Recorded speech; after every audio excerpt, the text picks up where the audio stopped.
지난주에 이어서 오늘은요 다니엘서 2장의 말씀을 함께 나누려고 합니다. 다니엘서 1장의 핵심적인 주제는 우리가 하나님의 뜻대로 살려고 노력할 때 하나님께서 그렇게 노력하는 자들을 도우실 뿐만 아니라 그들에게 더 큰 은혜를 베푸신다라는 게 1장의 핵심적인 메시지였습니다. 다니엘과 그 친구들이요 왕의 명령보다 하나님의 뜻에 따라 살려고 그들이 결단하고 노력하니까 하나님이 그들에게 놀라운 지혜와 총명을 주셨다는 겁니다. 그래서 함께 교육을 받은 다른 교육생들보다 훨씬 뛰어난 결과를 그들이 얻게 되었습니다.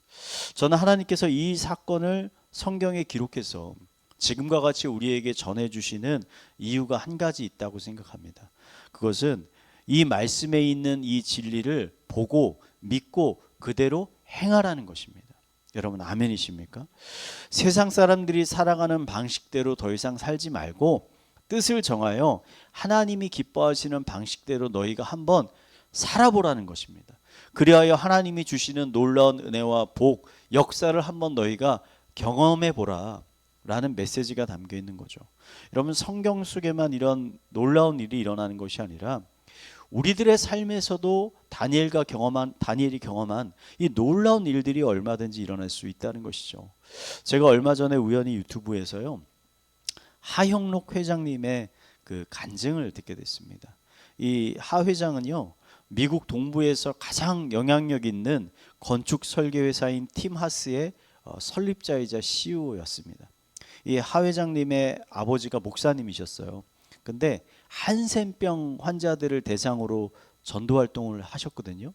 그래가지고 이 하 회장의 아버지를 따라서 초등학교 시절까지 이 부산에 있는 한센병 환자촌에서 어렵게 생활을 했습니다. 그러다가 우연히 미국 선교사님들의 이 도움을 받아가지고 미국으로 유학을 가게 된 거예요.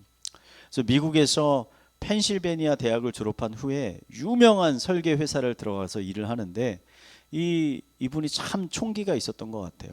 젊은 나이에 그 노력과 총기를 인정받아서 30살의 회사의 중역이 됐습니다. 중역이 됐어요. 그러니까 모든 것이 완벽해 보이는 그 순간에 이 하 회장의 큰 위기가 찾아왔습니다. 갑자기 심장에 큰 문제가 발생한 거예요. 그래서 당장 새로운 심장을 이식받지 않으면 이제 곧 죽게 될 거다라는 진단을 받았습니다. 그래서 곧바로 병원에 입원을 해가지고 이 이식을 심장 받을 이식을 기다리는 동안에 이 하 회장이 성경을 깊이 읽으면서 하나님의 은혜를 경험한 거예요. 그래가지고 이렇게 결단합니다. 하나님, 제가 새로운 생명을 얻게 돼서 이 병원을 나가게 되면 제가 더 이상 세상의 방식이 아닌 하나님 성경 말씀대로 제가 살아가겠습니다 라고 결단했어요. 그때 그의 신앙에 매우 중요한 선택의 순간이 딱 찾아오게 됐습니다. 감사하게 자신에게 딱 맞는 이제 심장을 찾았다는 거예요. 그래가지고 이식을 이제 딱 받으려고 하는데 자신의 바로 옆방에 있는 한 여인이 이틀 안에 심장을 이식받지 못하면 죽게 된다는 말을 듣게 된 거예요. 이 여인은 이틀밖에 살아 있을 수가 없어요.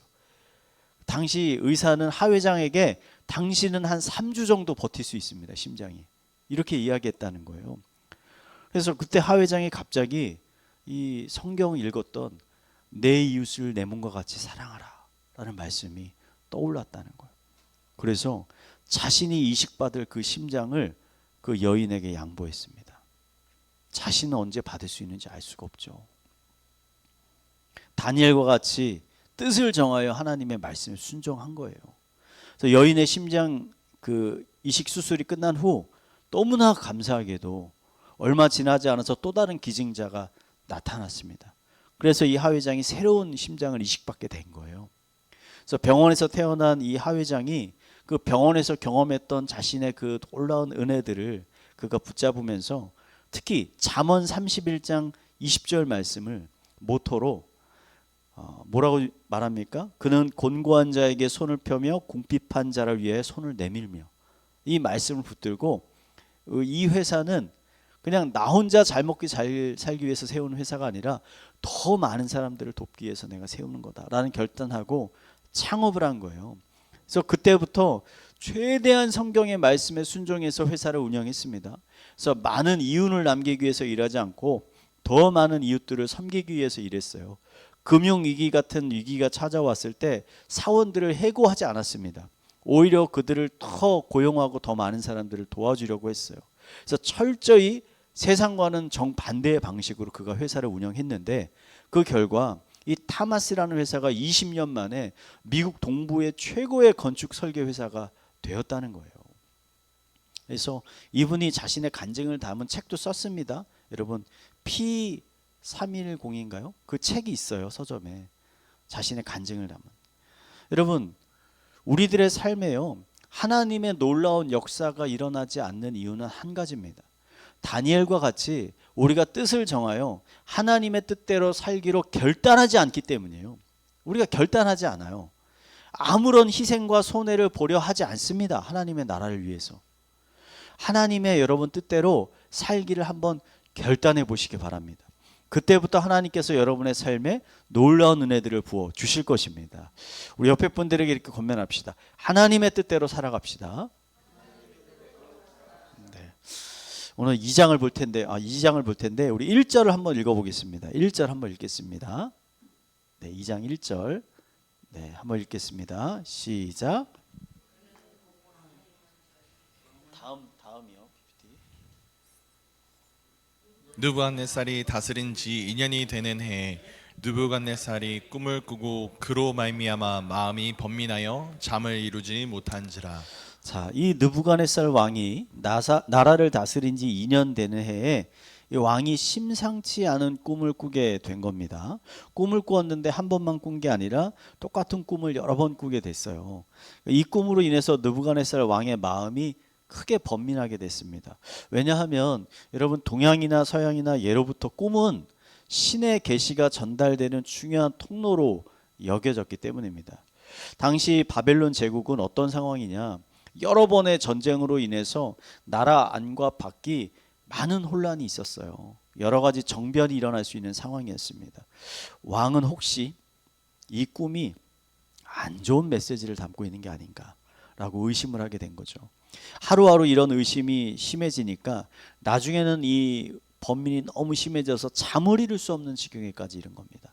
그래서 결국 왕의 꿈을 해몽하기 위해서 이 바벨론 안에 있는 가장 뛰어난 사람들, 가장 똑똑한 지혜자들을 다 불러 모았습니다. 여러분 당시 바벨론의 지혜자들은요 이 꿈 해몽에 관해서 방대한 지식을 가지고 있었습니다. 이 바벨론 사람들은 옛적부터 이 꿈에 대해서 특별히 관심이 많아서 다양한 꿈들을 수집해서 각 꿈이 가지고 있는 의미들을 분석하고 그것을 기록으로 남겨놨어요. 그래서 실제로 바벨론 왕국에는 이 꿈 해석에 대한 방대한 서적들이 이미 준비되어 있었습니다. 여러분 동양에서도 오래전부터 비슷한 학문이 발달해 왔죠. 예를 들어서 여러분 밤에 돼지 꿈을 꿨어요. 여러분 어젯밤에 돼지가 나오는 꿈을 꿨습니다. 그럼 다음날 많은 사람들이 뭘 하죠? 네, 다 아시는군요. 복권을 사죠. 왜냐하면 꿈에 돼지가 나오면 어떻게 생각합니까? 이거 재물이 들어오는 꿈이다. 이렇게 생각하잖아요. 여러분 결혼한 지 얼마 되지 않은 여인의 꿈에 다양한 동물들이 나오는 꿈을 꾸면 이거 무슨 꿈입니까? 이거 태몽이라고 하잖아요. 많이 태몽. 그래서 이렇게 꿈 꾼 다음에 다음날 약국에 가서 테스트기를 사가지고 테스트하는 분들 많이 있지 않습니까? 혹시 나 임신한 거 아니야? 이처럼 동양이나 서양이나 사람들이 꿈에 대해서 많은 관심을 가지고 연구를 해왔다는 겁니다. 그래서 이처럼 꿈에 대해 만반의 준비가 돼 있어요. 이 지혜자들이. 그래서 왕에게 우린 다 준비가 돼 있으니까 왕의 꿈 이야기를 한번 들려달라고 요청을 한 겁니다. 근데 왕이 이 지혜자들이 전혀 예상치도 못한 요구를 하기 시작하는 거예요. 지혜자들이 먼저 자신의 꾼 꿈의 내용을 알아맞혀 보라는 거예요. 야, 왕이 이와 같은 요구를 한 것은 이번 자신의 꾼 꿈이 보통 꿈이 아니다. 이거 보통 꿈이 아니야. 앞으로 자신과 나라의 운명을 바꿀 수 있는 매우 중요한 꿈이다 라고 생각한 거예요. 만약 이 꿈을 잘못 해석했다가는 큰 위험에 빠질 수도 있다라고 생각한 거예요. 그래서 지혜자들이 절대 거짓말을 할 수 없도록 그들이 먼저 내 꿈을 맞춰보라고 요구를 한 겁니다. 왕의 요구를 들은 지혜자들이요 당황하죠. 크게 당황합니다. 왜냐하면 이들이 한평생 다른 사람들의 꿈을 해석하며 살아왔는데 어떤 사람도 왕과 같은 욕을 한 사람이 없었어요. 먼저 꿈을 맞춰보라고 요구한 사람이. 지혜자들은 자신들에게는 듣지도 않은 꿈을 해석할 수 있는 능력이 없습니다. 그것은 신만 할 수 있는 일입니다. 꿈의 내용을 제발 가르쳐 주십시오 라고 요구합니다. 그러니까 지혜자들의 말을 들은 왕이요 크게 화를 냅니다. 왜냐하면 지금껏 자신이 그렇게 믿어왔던 이 바벨론의 지혜자들의 지식이라는 것이 결국 사람들의 마음을 현혹시키는 사기에 지나지 않았다라는 것을 그가 깨닫게 된 거예요. 아, 이게 사람의 마음을 현혹시키는 기술이었구나. 지금껏 지혜자들에게 속았다고 생각한 왕이 이 지혜자들이 이 나라에 아무런 도움이 되지 않는다. 쓸데없는 사람들이다. 그래서 근위 대장을 불러서 바벨론 제국 안에 있는 모든 지혜자들을 다 죽여라 라고 명령을 합니다. 여러분, 이 느부갓네살 왕과 이 지혜자들 사이에서 일어난 이 사건이 우리들에게 한 가지 중요한 진리를 전달해 주고 있는 것입니다. 그것은 여러분, 이 세상의 지식은 초자연적인 하나님의 역사를 이해할 수 없고 설명할 수 없다는 거예요. 이 세상에도 많은 지식이 있죠. 풍성한 지식이 있어요. 하지만 이 지식으로는 하나님의 놀라운 역사를 이해할 수 없고 설명할 수 없다는 거예요.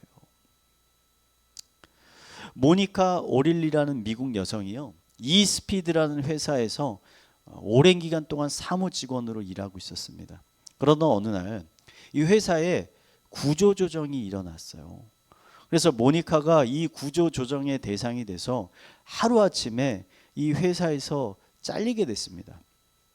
모니카는 오랫동안 자신이 헌신적으로 일했던 회사에서 이제 하루아침에 해고를 당하니까 자신이 잘못한 것도 없는데 너무나 큰 좌절과 낙심에 빠지게 됐습니다. 상사에게 찾아가서 제발 한 번만 더 기회를 달라고, 자신에게 내가 더 열심히 일해보겠다라고 간청했는데 아무런 소용이 없었어요. 그래서 그녀는 결국 2001년 9월 10일에 정든 회사를 떠나게 됐습니다. 그리고 하루가 지났어요.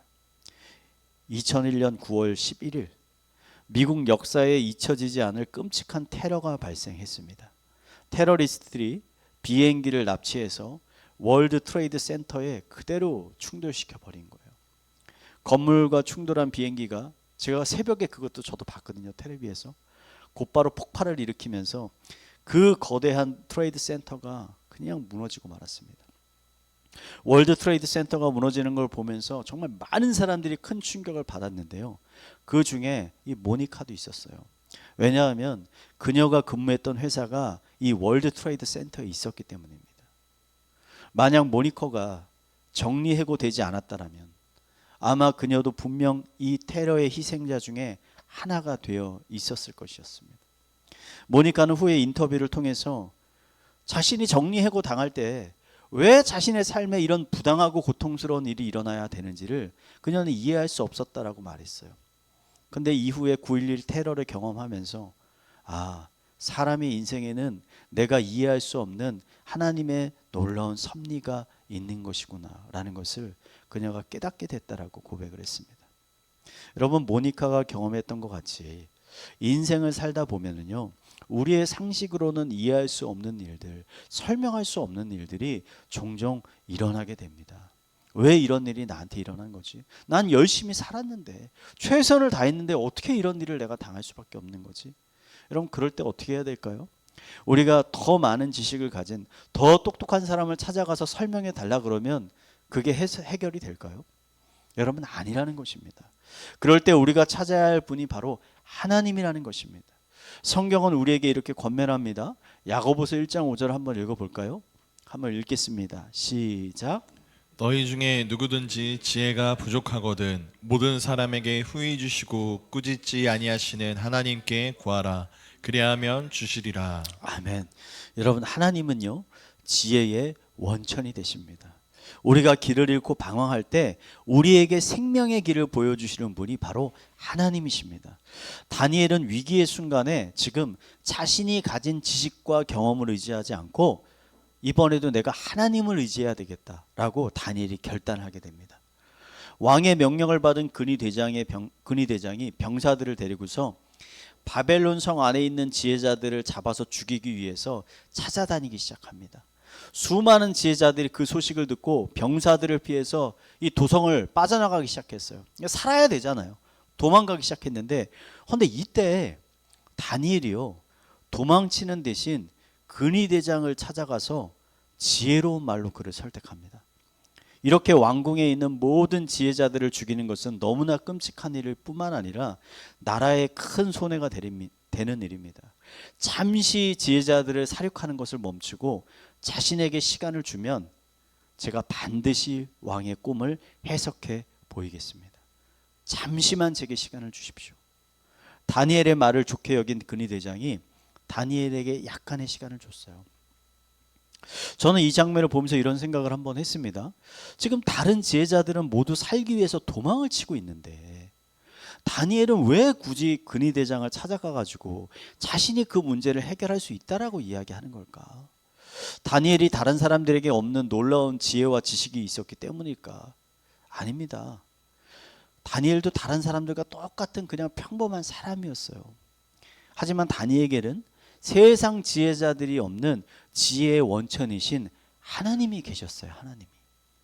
근위대장과 헤어진 다니엘과 친구들이요, 이제 각자의 집에 돌아가서 문을 걸어 잠그고 기도의 골방에 들어가서 하나님께 간절히 기도하기 시작합니다. 저는 이 장면 참 인상 깊었어요. 다니엘이 도서관이나 집에 들어가서 꿈 해석에 관한 전문적인 서적들을 살펴본 게 아니에요. 다니엘은 하나님 앞에 겸손하게 무릎을 꿇었습니다. 그리고 기도하기 시작했다는 거예요. 저는 이것이 위기를 대하는 기독교인들의 참 좋은 모범이 될 수 있다고 생각합니다. 어떻게 보면 여러분, 이 꿈 해석은요, 다니엘의 전문 분야 중에 하나입니다. 그는 오랫동안 이 분야를 연구해 왔어요. 지금으로 보면 그 분야에 박사학위를 가진 사람입니다. 하지만 그런 그가 겸손하게 하나님 앞에 엎드렸다는 거예요. 그리고 은혜를 구했다는 거예요. 여러분, 우리들이 하나님께 엎드리지 않고 기도하지 않는 가장 큰 이유는 뭐냐면 너무나 자신만만하기 때문이에요. 너무나 자신만만해요. 너무나 자신만만해서 하나님의 도움 없이도 얼마든지 내가 가진 지식과 능력으로 내 앞에 있는 문제들을 해결할 수 있다라고 생각하고 있기 때문에 엎드려지지 않는 거예요. 하나님께 나아가지 않는 거예요. 그런데요, 이런 생각이 언젠가는 무너지게 돼 있다는 겁니다. 여러분, 왕 앞에 섰던 지혜자들이 바로 그랬다니까요. 그들은 자신들이 세상에서 가장 큰 지혜와 지식을 가진 사람들이라고 생각을 했어요. 세상의 어떠한 문제들도 우리는 해결할 수 있고 설명할 수 있다라고 이들이 믿고 있었다는 거예요. 자신만만하게 왕 앞에 나아갔어요. 그런데 그들의 지혜를 넘어서 문제가 딱 발생하니까 어떻게 됩니까? 그 앞에 그냥 완전히 고꾸라지는 거잖아요. 완전히 무너져 버리는 것이잖아요. 그날 밤 하나님은요, 간절히 기도하고 있는 다니엘에게 찾아오셔서 환상을 통해서 느부갓네살 왕이 꾸었던 꿈을 똑같이 다니엘에게 보여주셨습니다. 하나님을 통해서 담대함을 얻은 다니엘이 자신과 위기에 처한 수많은 지혜자들을 살리기 위해서 왕 앞에 나아갔습니다. 왕이 묻습니다. 네가 정말 내가 꾼 꿈을 알아맞힐 수 있느냐? 라고 묻자 다니엘이 이렇게 대답합니다. 우리 2장 29절 말씀 한번 읽어보겠습니다. 읽겠습니다. 시작. 왕이여, 왕이 침상에서 장래일을 생각하실 때 은밀한 것을 나타내시는 이가 장래일을 왕에게 알게 하셨사오며. 아멘. 이렇게 대답합니다. 왕이시여, 저는 그런 능력이 없습니다. 한데 제가 모시는 하나님은 그런 능력의 하나님이십니다. 하나님께서 장래에 일어날 일을 왕에게 꿈을 통해서 미리 알려주신 것입니다. 왕의 꾼 꿈은 앞으로 일어날 제국들의 흥망성쇠에 관한 꿈입니다. 왕은 꿈에서 한 거대한 신상을 보았습니다. 우리 PPT 한번 보여주실래요? 네, 이런 거대한 신상을 봤습니다. 신상의 머리는 금, 가슴은 은, 허리는 동, 다리는 철과 흙으로 만들어져 있었습니다. 신상의 각 부위는 앞으로 나타날 거대한 제국들을 하나하나 의미하는 것입니다. 순차적으로 금으로 된 머리는 바벨론 제국을 의미하고, 은으로 된 가슴은 페르시아 제국, 동으로 된 허리는 헬라 제국, 그리고 철로 된 다리는 로마 제국을 의미하는 것입니다. 이때 어디선가 돌멩이 하나가 굴러와서 신상을 쾅 하고 때립니다. 그러자 거대한 신상이 쓰러져 버리고 흔적조차 남지 않아 버렸습니다. 이게 꿈의 내용이에요. 하나님은 왜 이런 꿈을 통해 느부갓네살 왕에게 미래의 일을 보여주셨던 것일까? 그 이유를 아는 게 중요하잖아요. 그것은 왕에게 역사의 주인은 느부갓네살 왕이 아니라 하나님이라는 사실을 깨닫게 하여 주시기 위해서라는 거예요. 느부갓네살 왕은요, 여러분 역사적으로 보면 정말 놀랍도록 뛰어난 왕입니다. 놀라운 업적을 쌓은 왕이에요.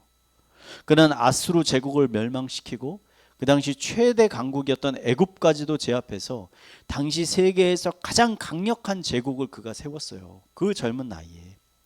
이때 이 느부갓네살 왕이 어떤 생각을 하고 있었을까요? 그는 어떻게 생각하냐면 나야말로 온 세상의 지배자요 역사의 주인이다. 역사는 내가 만들어가는 것이다. 그리고 자신이 세운 나라는 영원할 거다. 이런 생각으로 가득 차 있는 거예요. 하지만 하나님은 이 꿈을 통해서 뭘 가르쳐 주십니까? 영원한 것은 없다는 거예요. 그가 세운 나라도 곧 다른 제국과 같이 바람과 같이 사라져 버릴 것이라고 하나님이 말씀하시는 거예요. 그리고 다니엘이 왕에게 이어서 이렇게 말합니다. 2장 44절 말씀 한번 읽어서 볼까요? 읽겠습니다. 시작.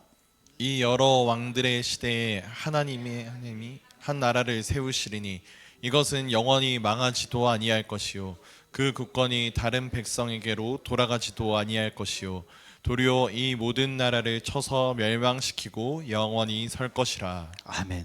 느부갓네살 왕이나 왕궁의 지혜자들이나 자신들이 세상을 움직이는 중심이라고 이들이 생각하고 있었지만 그것은 어리석은 착각이라는 것입니다. 느부갓네살 왕이 뛰어나서 바벨론 제국이 세워진 것이 아니라 하나님께서 주변에 있는 악한 나라를 심판하시기 위해서 잠시 바벨론을 회초리로 사용하신 것이다. 그러니 교만한 마음을 버리라. 다니엘은 역사상 수많은 제국들이 세워졌다 다시 무너지기를 반복할 것인데 결국은 앞으로 하나님이 직접 세우실 하나님의 나라만이 온전히 영원히 설 것이다 라는 말로 말을 마칩니다. 다니엘의 해몽을 들은 이 왕이요 깜짝 놀라면서 다니엘의 말을 하나님의 말씀으로 받아들였습니다. 그리고 이렇게 고백하는데 이 고백이 정말 중요한 고백입니다. 우리 47절 말씀 한번 읽어보겠습니다. 읽겠습니다. 시작. 왕이 대답하여 다니엘에게 이르되 너희 하나님은 참으로 모든 신들의 신이시요 모든 왕의 주제시로다.